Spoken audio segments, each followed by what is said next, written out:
Welcome, everybody, to Building My Legacy podcast. I have with me today again David Greer. David is an incredible coach and entrepreneur. He has written this book, Wind in My Sails, and it is a lovely book drawing on his experiences as a sailor and applying it to business. He comes out of the tech field. He was founder or owner, president of Robel, which is one of the world's leading providers of HP 3000 solutions. He is an investor, angel investor. He has worked with senior executives on a one-to-one basis, and he works with entrepreneurs to help grow their business exponentially. So you've got some businesses right now that you're working with that really have their eyes on the horizon far, but at an accelerated, fast pace. So tell us that journey and how you go about helping people. Sure. Thanks, Lois. Hi, everyone. Really happy to be here today and talk to you about business, high growth, high performance, and how do you get there. So many years ago, I went and attended a training conference with a guy, Vern Harnish, and he's the author of Scaling Up and the Rockefeller Habits. And part of his planning template, he also is the author of the one-page strategic plan, which is something I use a lot. But I was with this company, Robel, for, as an employee and a part owner for 10 years, and then as a co-owner for 10 years. So I was 20 years with Robel. And we planned like most entrepreneurs plan. We did a little better next year than we did last year, right? And we weren't that strategic, and, we didn't have much formalized planning process. And what I found fascinating about Vern's concept was he said, I want you to sit down with your business and I want you to pick a date in the future, somewhere between 3 and 5 years out. So pick that date and then decide where you're going to be. And by that, we mean, what markets are you going to be operating in? What geographies? Is it going to be the same markets that you're in today? What's going to be your revenue then? Pick a number, your profit goals, and just like these big picture, where you're going to be in 3 to 5 years. And when I heard that, I was blown out of the water. Like, I had never thought of like forward looking and really projecting where you're going to be in the future, and to use that as a basis, a starting point. It's like, if in 3 years I want to be a $20 million company, and today I'm a $10 million company, then when I'm looking at the goals for next year, I have to choose some goals that are going to, over the next 3 years, give me a shot to get to 20 million. Whereas, at Robel, we just said, well, we'll do 10% better than last year, rather than a much more lofty goal. And some of this is really important, because if you're in a market that's growing 10% a year and you're not growing at least 20%, then you are losing market share. Right? So some of it is, you've got to know your markets and what's happening to them. So if that market is going to compound grow 10% a year over 3 years, so it's going to be more than 30% bigger in 3 years' time, then your revenue is going to have to be, compound 30% bigger in that time. And that's to stay even. That's not to actually gain market share or to be bigger. And so that's what I believe high growth companies need to start with, is a planning process that starts out like 3 years, works back to 1 year. And if you're really high growth, then you need to be at least into quarterly planning. And my belief is that this is best done by a day offsite for a quarterly plan and 2 days offsite for an annual planning session, which is more than most people would put into planning. I facilitate around Vern Harnish's framework, so that I have a process that gets you with the plan out of that time. And if you're a company that's growing at 20% per annum, then if you're just kind of a slow growth or steady company, you maybe can get away with planning once a year. But once you're into like at least 20 or 30% growth, you are running 4 times faster, even though your revenue is not growing 4 times faster. But the reality of that kind of growth is that you need to change 4 times faster than a normal business, which is why you need to get offsite once a quarter. And if you're 100% a year, you almost need to reset your plans monthly. You certainly need to take like half a day and look at the strategic plan if you're growing at that kind of pace, because things change so fast. That's only how you keep up. So that's how you keep up with the high pace. That's the performance side. But how you achieve it is this longer term planning and this commitment to a strategic planning process. And then I think most importantly is understanding your markets and the markets you operate in, which, like you mentioned in the intro, I come from a computer science background, hugely successful software engineer. So marketing, that's like touchy feely, it's more art than science. Like, so I actually was fairly decent at it because I relate to people. So I knew how to communicate things in the way people understood. But this bigger picture marketing, strategic marketing is what I call it. That's what you have to be doing that, I believe, if you want to be a high growth company. So where are your markets today? What are the biggest pain points in that market? How are you solving them? How are your competitors solving them? And where are the pain points moving to? Because it's the famous, Wayne Gretzky saying, don't shoot the puck to where the person is, shoot the puck to where the person's going to be. And that's in business. That's why you need 3 to 5 years looking out and guessing where the market's going to be, because you're trying to set yourself up so when the market gets there, you're ready to go. Because if you're starting to invent products and the market's already there, you're behind. You're behind. So what kind of companies are ready for this kind? This is very hyper growth, and you have to be conscious, right, that this is your course of action. And secondly, you have to have the mental resources to know that that's where you're headed. So what kind of companies are those? I think every company should have a formalized planning process, even if it's just the entrepreneur once a year. I think, again, if you're a solo if you're the entrepreneur with a leadership team, it's I think it's difficult to do it on your own, but possible. I think it's easier to hire a facilitator like me. I think if you grow into that 20 employee or 40 employee, and now there's you and there's 3 or 4 key individuals who report to you, the plan should come out of the group, not just your brain. Because at some point, those people collectively are smarter than you. And that's something I find most entrepreneurs have a lot of difficulty with. Like, you've grown it from the ground up and you are super smart and you have solved super problems, because otherwise you wouldn't have survived. You wouldn't have got to where you are. But at some point, you hire enough people and you have enough people reporting to you that their collective wisdom is actually at equal or better than your wisdom on its own. But it's a growth. Entrepreneurs have to grow to a certain point and then be willing to acknowledge that. And I've met lots of entrepreneurs who don't. They're like, I'm still smarter than all the people who work for me. And I don't think that's the way forward if you really want, a highly profitable company, a really successful company. And high growth is not be all and end all. I think that I try and help entrepreneurs focus on profitability rather than revenue growth. Because if you can't make money, what's the point? Right? Like that. Anyways, that's my philosophy. That's my belief system. You may not agree. Right. No, I absolutely agree. So if you don't have cash, you don't have much. Yeah. And so and if you want a lifestyle business, I say no problem, as long as you've got a really long runway, like you see a way for your markets to last. Like, if you want to have this be a business that finances all of your fun things and your family and lets you do what you want, that's all great. But will those markets sustain you for 30 years, 40 years?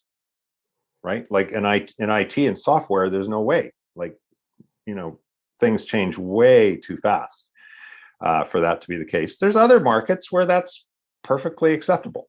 So, and there's not a right or a wrong choice. I still think you want a 3 to 5 year plan, because you want to say, where am I going to be in this space that I'm operating in that time frame? And answer questions like, how hard do I want to be working? And should I be hiring some better people than me to take over some of what I'm doing so I can have more time with my kids? Which I think when you do this strategic planning, you get offsite, you look farther down the road. I think some of these other issues have a chance to show up. Whereas when you're just running as fast as you can go and your hair's on fire every day, We've been there. We've all been there. Yeah, we've all been there. But it takes, like, I swear that sometimes the clients that hire me for facilitation, like, a third of my work is to get everybody in a room on a given day once a quarter. Because there's so much pressure to, like, give up that day or not make it. And people work with me for a while, and then they start seeing the benefits that they're getting from it. And they go, oh, we're never going to give up this. But there's a transition point where, and even then it's always, there's a challenge for me to make sure every person gets in that room on that day. And that's part of what they pay me for, is because I'm very good at herding cats. Okay, so you start by having a strategic planning session and Yep. looking at the 3 to 5 year goals. And then with companies that are growing quickly, looking at quarterly. So your I goal, think, again, any company, you still want to try and boil it down to a quarter. got it. Right. Okay, so you've got that. When you get them offsite and you start working on this, do you have key things that you want them to look at? We've talked about market a little bit and where the Sure. market So is going. So I'll what are describe the my key process. things? I'll describe my process, because anyone can do my process. Well, in theory. I always start, so I'm a big believer, and I've written quite a bit, and I've written in Wind in Your Sails. Like, I always start with the wins. So I always start with the successes. So overachieving people overwhelmingly are into the next challenge. And I believe you should start with the wins, the successes, what worked. Because if you start with that, first of all, there's a lot of evidence that positive psychology works.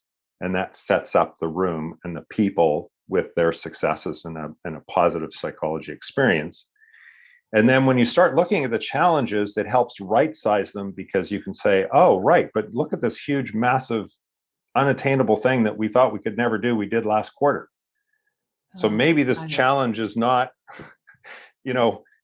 like, we've climbed a mountain that looks like this, or somewhat similar. So I find that it right sizes the challenges. So I start with the wins and the successes.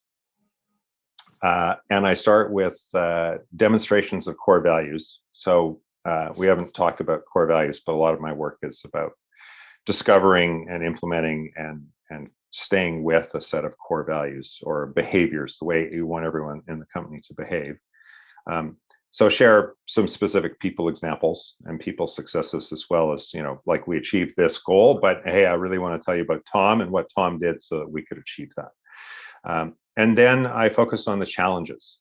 So I then actually get people to just write down. I do some pre-survey work ahead of time, so I already have a list of topics, but we get on the table every possible topic that people think is an issue for the next quarter, and then everybody goes and votes, and we rank order the top 5. And it's amazing, in a room that comes in, oftentimes they think that they're very far apart on what the big issues are, and like the top 3, everybody will be in agreement on. Like the next 2, there might be some split, but the really big challenges, they're almost always people coalesce around them. But you need this time to discuss them. And also you need the time, because someone will say, the biggest challenge I see is X. And then someone else will go, well, I don't think it's X, I think it's Y. And then the discussion ensues. And it turns out that X and Y are just flip sides of the same coin. So then we rename it. Okay, we're going to call it this. So some of it is just everyone in the room agreeing what the challenge means. Because if in the day-to-day and you're flying by each other so fast, you lose this context.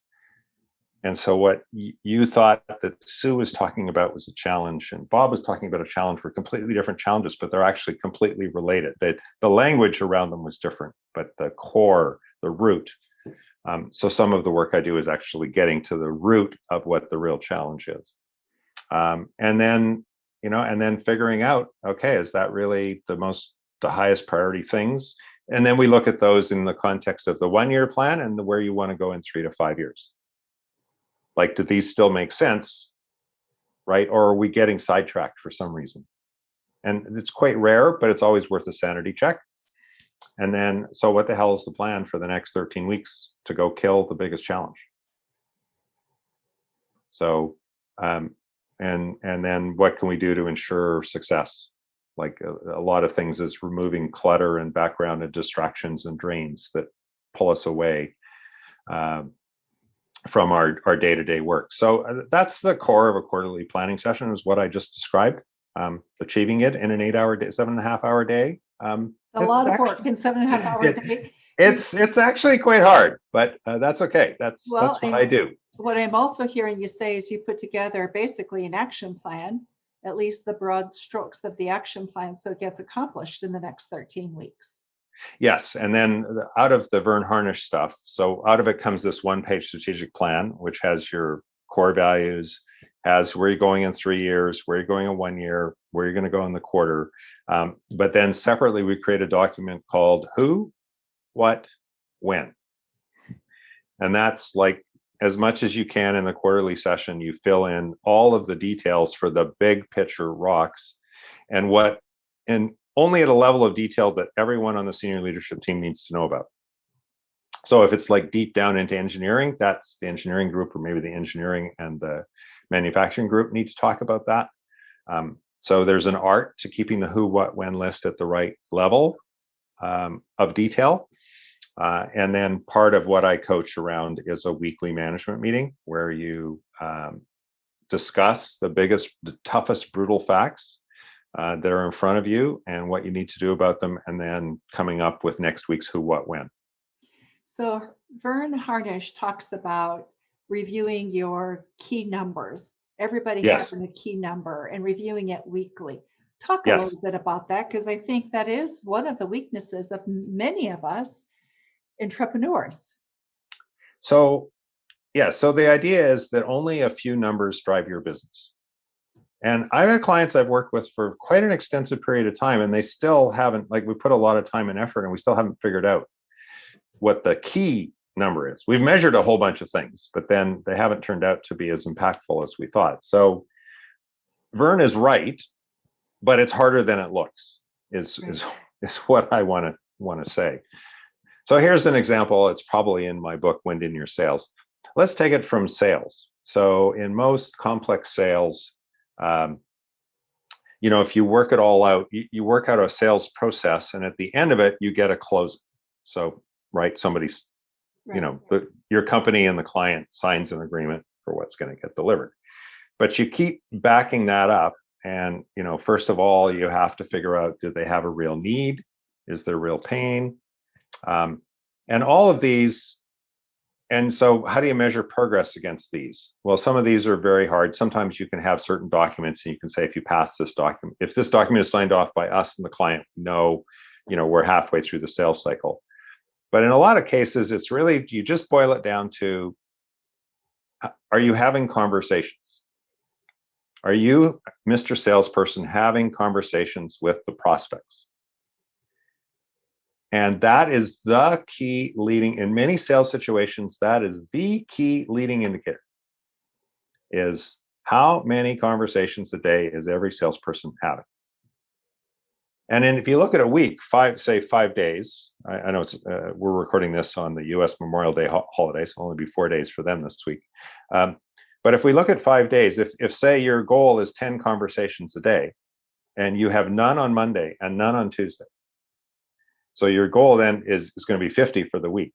I got to tell you, it is really hard in Wednesday, Thursday, Friday to hit your 10 conversations each day, plus make up 20 from Monday and Tuesday. So this hyper focus on this very innocuous sounding number, the number of conversations you're having per day, actually drives the whole sales process. That's true of everything, I think. It is true of everything. The tricky part is figuring out what is the number that has that biggest impact, that has that biggest leverage. And that's a discovery process. And, I work with a lot of engineering organizations, so they measure the crap out of everything. So, they have like 30 numbers, 40 numbers, 50 numbers. And I'm like, okay, great. So what's the number one most important one? Oh, we don't know. And so, my belief is that everything in life, especially in business, is an experiment. There are no real failures. You experiment, you learn stuff, you course adjust, and you slowly get better and better, right? Right. And so I think with KPIs, that's, you pick KPIs, you try them for a quarter, 2 quarters. Is it impacting the business? Is it helping people focus on the right things? No, it's not. It's not moving us ahead. It's not giving us advance notice. Okay, well, what's the next one we're going to try? And in fact, before we set the goals for a quarter, I challenge my clients with, what's the KPI you're going to focus on? So I always start with the KPI, and sometimes then a quarterly goal has to be, the goal this quarter is to be able to measure that. Because oftentimes the most important ones you're not actually measuring yet. And to put a system in place to measure it is actually a significant body of work. Well, but it's a process it is over time. It is a process. And you have to be very clear about your goal to get there, which is part of the beauty of identifying your KPI. Yes, and it's also, a lot of the work that I do with clients, why you might want an outside facilitator like me, is that people are very bad about setting clear goals. Yes. Right? They'll like, I want to improve customer service. Okay, that's a laudable goal. I have no idea what it means. Like, what does it mean to improve customer service? Does it mean that you respond to every call within 30 seconds? Does it so when you work with me, I am sure that when you look at your 5, and I don't let people choose more than 5 things that you're going to do as a company for this quarter, like what I ask people, how will we know we got across the finish line? Like unequivocally, like the person waved the checkered flag and we knew unequivocally, like either we're over it or we're not. And so then you get crystal clear about setting these goals where it's totally unambiguous. And leadership teams start to get uncomfortable because they're going to publish this to employees, and then employees, like, there's no wriggle room. If you have really clear-cut goals, there's no wriggle room. Your employees are going to know you made it or you didn't. And then you got something else to deal with. Okay, so I want to talk about one of the things I think that kills a lot of this, and that's the people. So you develop this, you're working with the executive group or the top tier of the company, management company. How do you get this communicated all the way down to the bottom? Because I see a lot of organizations giving up. I got 30% down. That's enough. It'll be carried from there. And that's not enough. But how do you help companies deal with that people issue? So the first way I say is, I want you to be able to answer this question, which will probably take you a few years to get there. But I want every single employee, every single day, to be able to show how the work they did that day related to one of your key goals. And so now part of what I work on with clients when they get big enough is we take the overall corporate goals, and then I get them to split off and do a separate half-day department meeting. Like, after the senior team has set the goals, then the departments set no more than like 5 goals for themselves that are related to the corporate goals. So they now have these clear target finish lines for them. That's department specific. And then that gets much easier for the people in the department to say, oh, what I'm working on today is department goal number 2. And then, what you coach with the senior leadership team is that they can demonstrate to their team, to the people who report to them, and even to like the person that works the shipping dock, for example, how this second goal for our department relates to the corporate goal in this way, so that people can see this linkage between everything. And like the supervisor layer, has a lot of, like, I'm going through this with a client. It's taken them 6 months to a year to really get the supervisor layer to realize they have to own the department goals, and they are responsible for making them come true, and they're responsible for communicating it to the people that work for them. And it's been an ongoing education, ongoing process to get the buy-in and to make them. And part of it is you got to give them more responsibility in the setting of the goals and the decision making, and you have to keep circling. And then it's just this constant communication. I mean, the CEO of this company writes kind of a bi-weekly employee update, and he struggles in all the things that are going on to get that out. But inevitably, when he sends it out, the questions he gets back shows him where they're off track in their communications.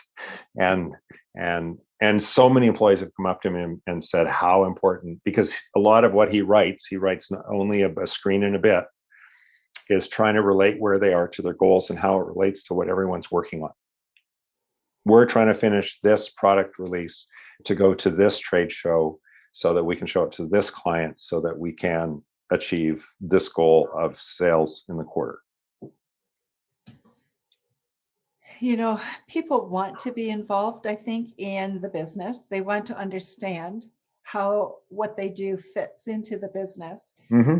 As leaders, we fail them often by not really providing that information. So it's beautiful that you provide this opportunity for management to really look at how are they communicating, how do you get this translated so that everybody's goals are being met.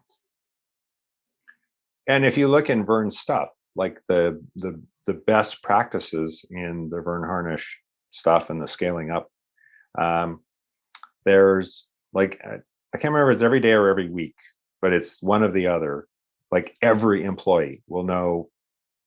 I mean, you said it first. I mean, when you get really good at it, every employee has their own key number.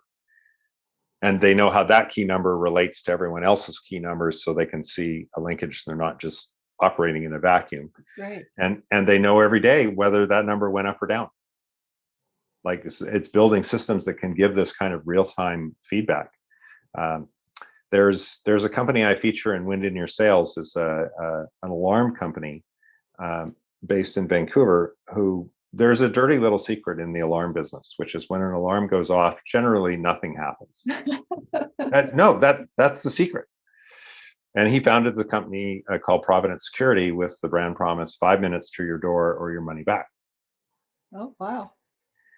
And believe me, he's had to put a lot of systems in place to do that. But I've been in his ops center, and there's literally screens along the wall with 6 numbers, and they are green, or they are orange, or they are red. And if they're green, everything is going well. If there's orange, at least one person in the ops room better be focused. Like, say there's one number that's orange, better be focused on getting that number back to green. And if there is a red number, then everyone in the room better be focused on getting it back to at least orange. Got it. Wow. And that, yeah, I mean, now it's taken him a lot of years and blood, sweat, and tears to get it to that point, but no one is in any question. And then there's certain exceptions, like a massive windstorm that brings down a lot of trees, and which then cuts off electricity and cuts off lines to houses. He says basically the ops center goes nuts and every number is red. And I have to hire people that can actually cope with that chaos. So they have to be really good at this, dealing with the critical numbers and improving them, but then they also have to have this capability of to like just total chaos for an evening or a day and not let it phase them. So he does he interviews a lot of people and doesn't hire very many. Well, it's really crisis management, people who are super Yes. at that. Yeah. Yeah. So David, our time is really going very fast. What have we left out that we need to talk about that people should know about?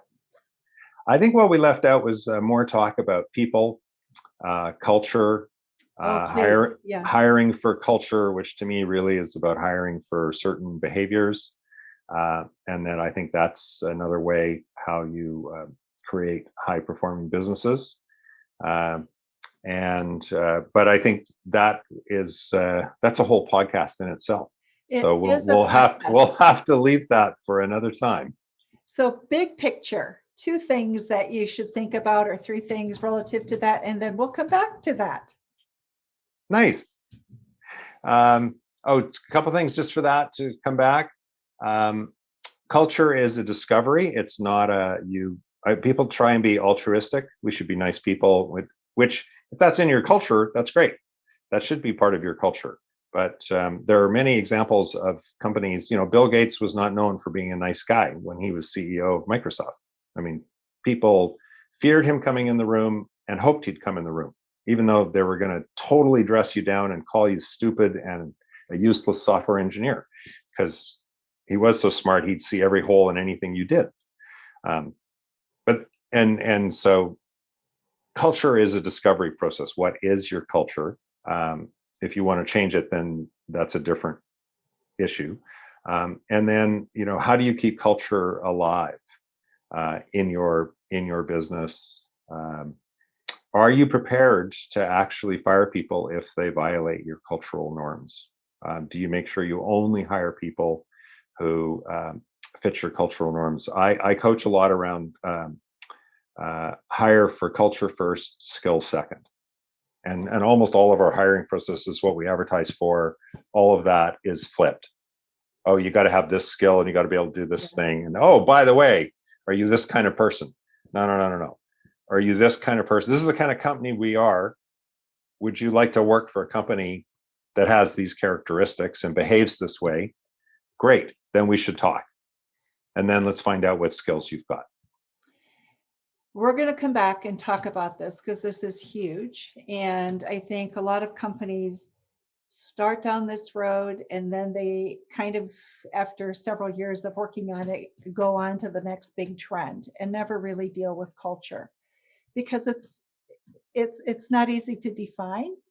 And it's a lot of people things, and people we like to avoid as much as we can. Just like marketing. Just like strategic marketing, it's not cut and dried. It's got a lot of nuance. We like the cookie cutter. Yes. David, thank you so much for being with us on Building My Legacy podcast today. And those of you who are listening, we will have information about David's book in the show notes, and also information about how you can contact him.